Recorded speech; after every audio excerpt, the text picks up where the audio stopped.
Belki çok incitmişim sevdiğim insanları, belki çok aldatmışam can diyen cananları. Sonda görmezden gelip bittiğim noksanları. Var ümidim affedersen sen beni.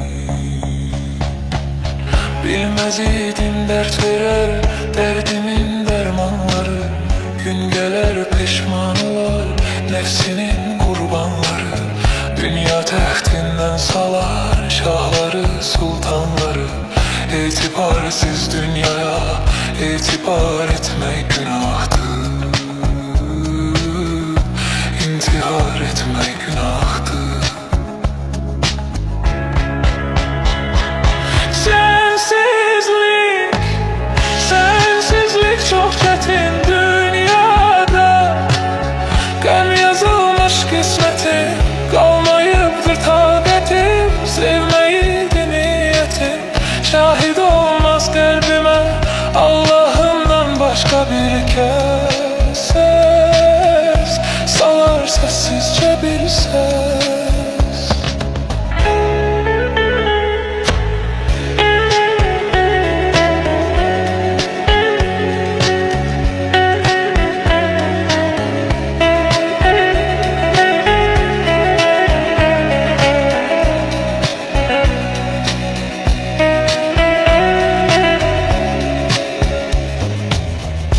Giden gündən bəri vəsfidir sözlər səni.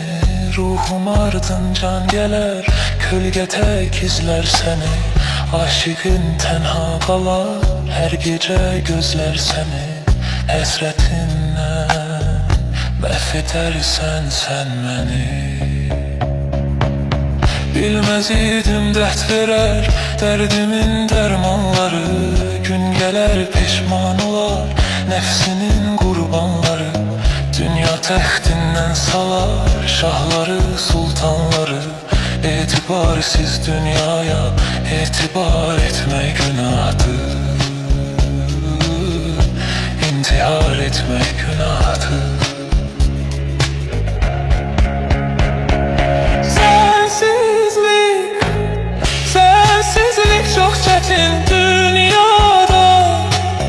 Qəm yazılmış qismətim, qalmayıbdı taqətim. Sevməyiydi niyyətim, şahid olmaz qəlbimə Allahımdan başqa bir kəs. Səs salar səssizcə bir səs.